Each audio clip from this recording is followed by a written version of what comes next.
કે જેને સંત સાચો થયો એના અંતરનો અંતર.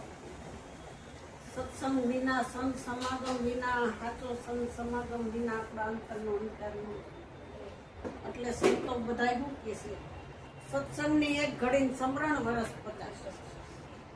વર્ષે એક ઘડી કોહ ભલે ભરે 12 માસ કરી.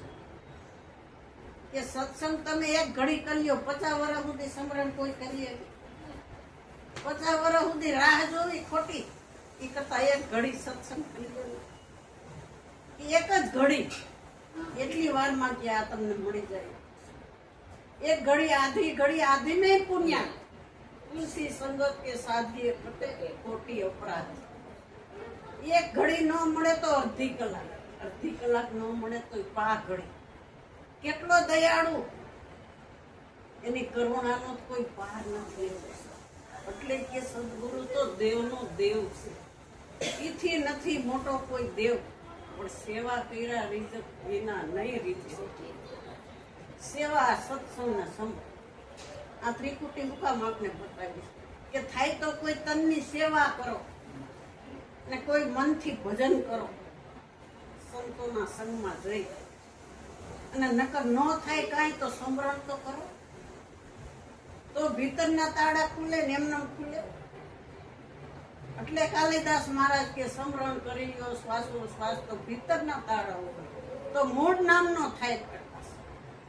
સમરણ ખોટું નથી, પણ સમરણ અટાણ કોઈ કરતું નથી. સીધું જ લઈ લેવું છે, સીધું ક્યાંથી મળે એટલે આપને યાદ રહેતું નથી. પણ સમરણ જો એકાંતે બેસીને આપણું મનને સ્થિર કર્યું છે ને સમરણ થયું છે, તો પછી તમારા મનને તમે બહાર મોકલશો ને તોય નહીં, પાછું જ વહી આવશે. હવે એને બહાર ન ગમે, કેમ કે એને ભીતરના તાળા ખુલ્યા ત્યાં. એટલે કે છે અંતરના તાળા રે આજ મારે વિઘ્રાન કાયા નગરમાં મેળસો જઈ દીધો. હવે કાયા હોવા છતાં એ કાયાથી ખોટ થઈ. આ જય જયકાર થઈ ગયો પરમાત્માનો. એટલે જ્યાં સુધી આપણે આપને ન ઓળખી, પોતે પોતાને ન જાણે, ત્યાં સુધી ભય બધો થાય. ઓલા તો આપણે નિર્ભય કરી દીધા. સિંહ ક્યારે થયા કે રજુનું અજ્ઞાન હતું તો આપને સાપ દેખાતો, રજુનું જ્ઞાન થઈ ગયું એટલે સાપનું ઘૂસાઈ ગયું. ક્યાં ગયો? સાપ હતો જ નહીં, દોડ્યું જ હતું. આ તો ભાસ આપને થયો હતો સાપ છે એમ અંધારા. અજ્ઞાન રૂપિયા અંધારું હતું ને મોહ નિંદ્રા હતી. એટલે આપણે અવિદ્યાના સંગમાં જીવને સાચું સુખ મળ્યું નહીં.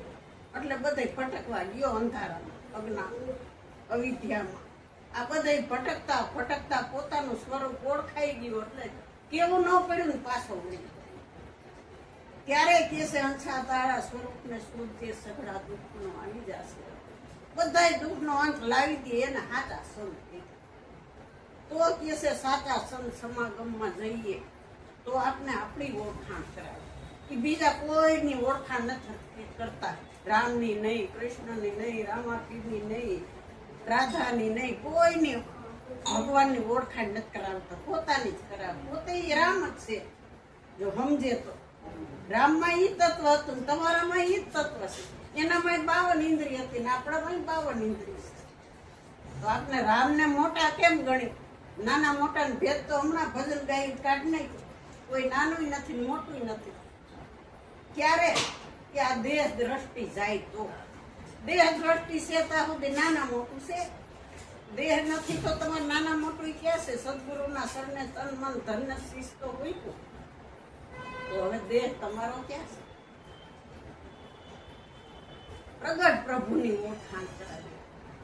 આ પ્રગટ પ્રભુની આ તો મૂર્તિ રે લોલ. પ્રગટ પ્રભુની આ તો મૂર્તિ રે લોલ. હસી મારા મન મંદિરની માયા જો. પ્રગટ પ્રભુની આ તો મૂર્તિ રે લોલ. હસી મારા મન મંદિરની માયા જો. પ્રગટ પ્રભુની આ તો મૂર્તિ રે લોલ. ઘડનારા એ ઘડી બાતની રે લોલ. ઘડનારા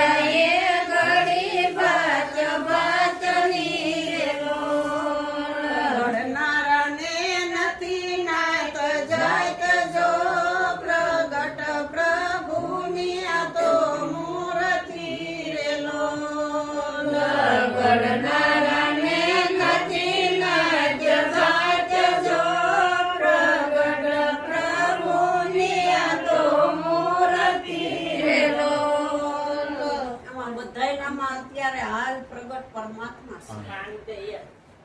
આ પ્રગટની બલિહારી છે સંતો કે છે. પ્રગટ પ્રભુની આ તો મૂર્તિ વસી મારા મન મંદિરની. આ મનના મંદિરને ખૂબ શણગારો, દિલના દેવળમાં પ્રભુને બિરાજ. આવ્યો આજે ઉગરવાનું. આપને સદગુરુ મળે ને તો આપને ઉગાડે, તારે, જે જાગેલા છે જગાડે, જેને જોયું છે એ બતાવે. અમને એવા સદગુરુ મળ્યા કે અમર આત્મા હોય. ત્યારે કે જ્યારે આપણે એના જેવા ખ્યાતિ અમર આત્માની જ ઓળખાણ કરાય, બીજા કોઈની ઓળખાણ નથી કરાય. ત્યારે આ પ્રગટ પ્રભુની મૂર્તિમાં, આ કાયા ભીતરમાં આ રામ ઓળખાણ. એટલે કે છે ખોલજો ખોલજો ખોલજો સૌને, કબાટ હૈયાના ખોલજો. જ્ઞાન ચક્ષુ વિના હાથ નહીં આવે. મહાસુખ કેમ માણસ? મહાસુખ માણવું હોય તો જ્ઞાન ચક્ષુ જો. આ આંખેથી મહાસુખ ન મળે. આ આંખેથી તો બધી માયામાં મળે છે. માયાના સુખ મળે, પણ મહાસુખ તમારા પોતાનું સુખ જોતું હોય તો જ્ઞાન ચક્ષુ. કે જ્ઞાન ચક્ષુ આપને સદગુરુ મળ્યા ન હોત તો, અંતરદ્રષ્ટિ ખોલી ન હોત તો આપને આ અંતર્યામી પ્રગટ ક્યાંથી થાય? એટલે કહે છે કે મૂર્તિમાં તમે બધાય ભગવાનને બેહારનારો કોણ છે? કે આપણે હતા તો ભગવાનને એમાં મંદિરમાં મૂક્યા. હવે એને કઈ તો આમનો હોય આવશે, અને આને કઈ તો આમના બેહો તો તરત બેસે. કેમ કે આ પ્રગટ છે, હાલ હાજર છે. એટલે સદગુરુ મળે તો હાજરની ઓળખાણ કરાવે ને પ્રગટની કરાવે. હાજર માલને મેળવીને સોદો હાલ કરી ગયો. ભટક્યા તો ભોગ પકડી જાય. આપણું ભટકણ હતું ને, એ ભટકારામાંથી આપણે સદગુરુએ પાછા વાળ્યા. હવે તાર નથી ભટકવું. હવે તું તારા સ્વરૂપને શોધી. તારા બધાય દુઃખનો અંત લાવવો હોય તો તું તારા સ્વરૂપમાં જાય. નકર તો આ માયા રૂપ વાળી તો બધી છે જ. રૂપ જોઈને શું મોહી પડ્યા આ ભવસાગરની માયા. હું ને મારી બે બેડીઓ બધે ફરતા ચોરાસી. રૂપ દ્રષ્ટિ હતી, આકારવાળી દ્રષ્ટિ હતી. આ નામ રૂપ ગુણવાળી હતી શરીર. ત્યાં સુધી આપણી દ્રષ્ટિ રૂપમાં જ હતી. પણ સંતો કહે છે રૂપ જોઈને શું તું મોહી પડ્યો? આ રૂપ તારું કાયમ રહેવાનું છે? આ રૂપ છે ને એ દેખાય છે ને, એ દ્રશ્ય છે. અને તું તો એનો દ્રષ્ટા સાક્ષી, આ રૂપનો જોનારો છો, અરૂપી છો. એટલે કે છે રૂપ જોઈને શું મોહી પડ્યો? આ ભવસાગરમાં આપણે ભૂલા પડી ગયા હતા, અને સદગુરુએ આપણે તાર્યા. ભૂલેલો માર્ગ સંતો બતાવ્યો. આપણે ભૂલી ગયા હતા ને એ માર્ગ આપણે સદગુરુ મળ્યા ને તો આપણે એ માર્ગે ચડાવ્યા. કે આજ માર્ગે સીધો આવેલો જ આપણે તારો મુકામ મળી જાય. અહીંયા અમારે આવું હતું તો રિક્ષા વાળાને બીજું એડ્રેસ દીધું હોય ત્યાં લઈ જાય. આ દેવું પડે ને, જ્યાં જવું હોય એ જ એડ્રેસ જોઈ જાય. એમ આપણને સદગુરુએ આપણું એડ્રેસ આપ્યું છે કે જો તારે તારા મુકામે જવું હોય તો તું તને ઓળખી લે. તું તને નહીં ઓળખે ત્યાં સુધી તારો પાર આવશે નહીં. તારી ઓળખાણ તારે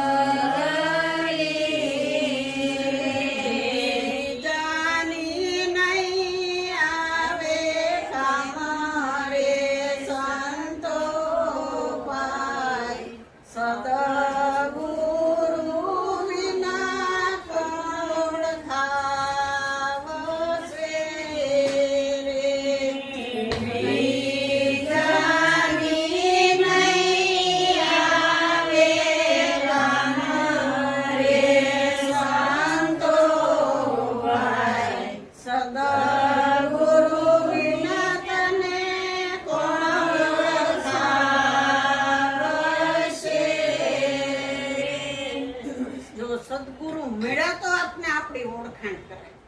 જો આપની ઓળખાણ ન થાય ત્યાં સુધી બીજાની ઓળખાણ આપણે કેટલી વાર? બીજાનું નાણું ગમે એટલું હોય તમારે શું કામનું? બીજાને ભૂખ લાગી છે એ ખાઈ લે, તમારું પેટ ભરાઈ જાય? પોતાને ખાવું પડે. એટલે પોતાને ભજન કરવું છે તો પોતાના સ્વરૂપને પોતાને જાણવું. આપણે બધાયને જાણીશી પણ પોતાને નથી જાણતા. બધાયનો જાણનારો તું કોણ છો? તું તને તો જાણ. તારી ઓળખાણ તારે જ કરવી જોઈએ. તારા વિના બીજા બધાયની ઓળખાણ છે પણ તને તારી કેમ ઓળખાણ નથી? આપણે સદગુરુ મળે તો આપણે આપણી ઓળખાણ કરે છે. તો આપણા સ્વરૂપને આપણે શોધીએ, તો આપને ખબર પડે કે આપણું સ્વરૂપ શું છે અને રૂપ શું છે. દેખાય બધું રૂપ છે, માયા છે, પ્રકૃતિ છે, સંસાર છે. તો સંસારમાં આવવું પડશે, સંસારમાં સરખું રહેવું જોઈએ. પણ મન સંસારમાં રહેતા રહેતા આમાં રાખવાનું છે સ્વરૂપ. સંસારમાં બધાય રહીને ભક્તિ કરે છે, આપણે એક નથી કરતા. આ સંતો બધાય જે દેહ છોડીને ગયા છે એ બધાય પાંચ સંસાર જ હતો. ખેતીવાડી એને તો કેટલાય કામ હતા, આપણે કાંઈ કામ નથી. હાવ નવરા તોય ભજન નથી થતું. બધું થાય છે પણ ભજન ન થાય. ભજનમાં ગયા તા અમે એવા સતસંગમાં, ભજનમાં ગયા તા અમે એવા સત્સંગમાં, રંગે રંગાયા એવા રંગમાં હજી રે, રંગે રંગાયા એવા રંગમાં હજી રે, ભાંગી રે ભ્રમણા મારે નામાયને રૂપની, ભાંગી રે બ્રહ્મ મારે નામને રૂપની, સાચું સમજાયું સતસંગમાં હજી રે, સાસુ સમજાયું સત્સંગમાં હજી રે. અમે ભજન કર્યું અમારે પોતાનું કર્યું છે. આવા ભજનમાં અમે ગયા હતા. અમે કઈ બીજાની વાતો કરતા એ ભજનમાં નથી ગયા. રામની વાતો, કૃષ્ણની વાતો, એ તો હવે એને પોતાનું કામ કરીને તો સ્વધાન ગયા શરીરે. અટાણે તો હાલ હાજર છે ને, તો આપણે આ બધા હાજર છે, હાજરની વાત કરવાની. જે વયે ગાલાની વાત એને તો એને પોતાનું કામ કરીને સ્વધાન વયા ગયા. તો આપણે આપણું રામ જેવું કામ કરી તો થાય ને, તો યાદ કરે ને. આ રામને કેમ અત્યારે યાદ કરે? કેટલા વર્ષો થયા વયા ગયા. કૃષ્ણને કેમ યાદ કરે છે? ઓલા ભોજા ભગત કેટલા ટાઈમ થયા વહી ગયા તોય એને યાદ. વાલમ બાપા, જલારામ, ગંગા સતી, પાનબાઈ, જો તોડા દે, રૂપા દે, માલ દે, બધાને આપણે યાદ કરીએ. એ આપણા હગા હતા કઈ, છતાં આપણે યાદ કરીશું. કેમ કે એ એના ગુણ મૂકીને ગયા છે અહીં. એટલે આપણે એના ગુણ ગાય છે. નથી છતાં યાદ કરીશું. આપણા દાદાના દાદા હજી હમણાં ગયા હોય તો 15 દી, 20 દી, મહિનો બહુ તો યાદ કરી, પછી કોઈ યાદ કરે નહીં. એટલે કે છે આ સંસાર તો સ્વાર્થનો છે. આ ઋણાના સંબંધે બધા ભેગા થયા છે, પણ એકવાર ઋણાના સંબંધે બધું પૂરું થઈ જાય. હવની જગ્યાએ હવ ઉઈ જાય. તો આ જ્યાં સુધી દેહ દ્રષ્ટિ છે, આકાર સુધી દ્રષ્ટિ છે, રૂપમાં દ્રષ્ટિ છે, ત્યાં સુધી નિરાકાર નિત્ય સ્વરૂપના દર્શન. એટલે કે છે સદગુરુનો કર્યો નથી સંગ, ફેરો ક્યાંથી મટો? ફેરો મટાડવો હોય તો સદગુરુનો સંગ જોઈએ. સદગુરુના સંગ વિના ફેરો મટે એમ જ નથી. 84ના કાળના બંધનથી અમને છોડાવે અને મુક્તિનો માર્ગ અમને બતાવે. તમને કોને બાંધાશ કોઈ દોરડેથી? તમે મુક્ત જ છો. તમે તમારા મનથી બંધાઈ ગયા છો. ગુરુ છે ને એ મનથી તમને છોડી દે છે. જેટલું છે એટલું મન જ કરે છે. એટલે મનને બોધ આપ્યો કે આમાં ઇન્દ્રિયો ઘણી છે, મનને હું કામ આપે? પણ મન છે ને એ હરાયા ઢોર જેવું કોઈએ કીધું માખડા જેવું ચંચળ કીધું. આ મન જ માંદું પડે છે, બીજું કોઈ માંદું પડે છે? એટલે મનને જ દવા દે છે બધાય સંતો, બીજા કોઈને દવા નથી દેતા. આ 5 ભૂતની કાયા તમને ઓળખે છે કે તમે કાયા ઓળખો છો? તમે ઓળખો છો ને કાયા? તો આ કાયામાં કેટલી ઇન્દ્રિયો છે? આખી કાયા 9 જ ઇન્દ્રિયો છે.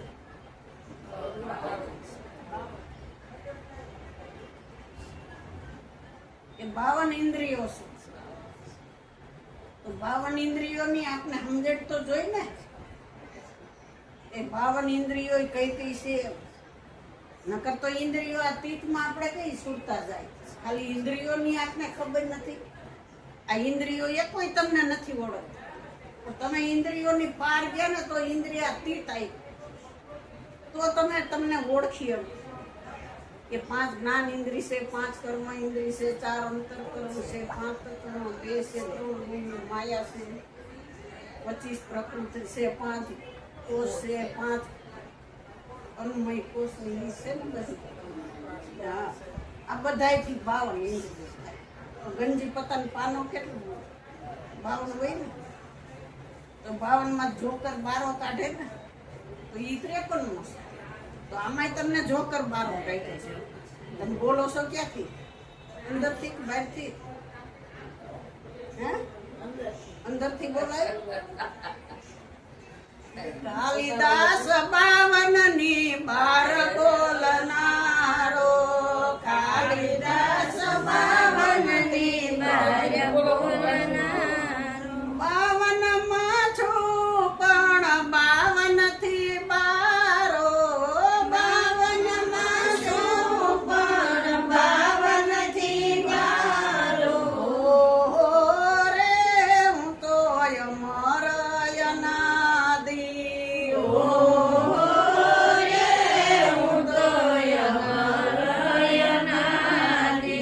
અમર અનાદિ મારી નથી બરબાદી, અમર અનાદિ મારી નથી બરબાદી. કે આપને સદગુરુ મળ્યા ને તો 52 ની બાળ લીધી. બહારથી નથી બોલાય, અંદરથી બોલાય. આ 52 ઇન્દ્રિયો સીમા વાળી છે ને તમે તો અસીમ છો. સીમાની પાર ગયા તઈ બોલા. એટલી કેસીસ સ્વમાં વયસ ને તઈ તો રંગ રૂપ આકાર બધુંય વયું. સ્વ એટલે તમે પોતે એનું નો જોવાય રૂપ નો આવે પાર કહું તો કહેવાય નહીં. બોલે 52 ની બાર. મારા ગુરુજીની બલિહારી રે મને 53 માં ઓળખેલું. એ તો ખેલે 52 ની બાર નિરાધાર છે. એને કોઈનો આધાર નથી. આકાશને કોઈનો આધાર છે? આ દેહને આ નિરાધારનો આધાર છે. એટલે દેહ અહીંયા આવી છે. નકર ક્યાંથી આવે? આમાં નિરાધાર નીકળી જાય તો દેહને કોઈ ઘરમાં ઘડીકે રાખે એમ છે? એટલે કે છે દેહ દેવળમાં દર્શન કરતા આ દુખતા બધાય જાય છે. આ દેવ અંદર બેઠો છે ને એટલે અહીંયા આવી ગયા. આ દેવામાંથી નીકળી જાય તો રામ બોલો ભયા માને લઈ જવા. એ ઘડીકે કોઈ રાખે એમ નથી. માટે સંતો કે કાલિદાસ તો 52 ની બહાર રહી. 52 માં રહું છું છતાં 52 થી બહાર. આપણે બધાય 52 માં રહીશું છતાં 52 થી બહાર રહીશું. મનથી આપણું મન જ નથી આમાં રહીએ. મનને સ્થિર કરવાનું છે. એટલે સમરણ બધાય આપે છે. મન સ્થિર ન થાય ત્યાં સુધી ભજન થાય. મનને આમાં એવો રંગ લાગે, ભક્તિનો, ભજનનો, સત્સંગનો, સમરણનો, આ બધોય રંગ લાગે ને મનને તો મન અમન થઈ જાય. અને મનાતીત ઘરમાં પછી એકલું એકલું મોજ. પછી એને શબ્દની જરૂર. પણ મન રમે માયાની માયા બ્રહ્મના ઓળખાય છે. મન રમે માયાની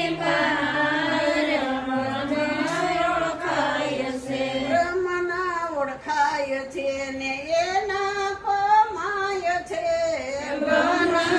ઓળખાય છે ને એને કમાય છે. કે મારું તારું ઘરમાં ફૂટાય છે. આ 5 ભૂતની કાયામાં સહીને ત્યાં સુધી મારું તારું આજ મોત નોતરે સાહેબ. બીજું કોઈ મોત નથી. એ મારું તારું મટી જાય ને એટલે સર્વેની અંદર સમદ્રષ્ટિ થઈ જાય. સમદ્રષ્ટિ થાય એટલે કોઈ નાનું મોટું ઊંચા નીચું હારા ખોટું કોઈ કાળું ધોળું કોઈ નથી. આ તો મૂર્તિ બધી લાગે નાના મોટી ઊંચા નીચી કાળા ધોળી રંગે રૂપે જેવી હોય. પણ આ રૂપની અંદર અરૂપી છે એ થોડો નાના મોટો છે. એ તમારું સ્વરૂપ છે. નિત્ય સ્વરૂપ પોતાનું જાણે તે જીતી જાય. આવન ગમન નથી તેમાં વેદોય પોકારી કહે છે. જો વેદો ઈ કહે છે કે આમાં આવન ગમન નથી. આ મૂર્તિનું આવન ગમન થાય. અમૂર્ત છે એનું આવન ગમન નો. આટલું કહીને મારી વાણી જય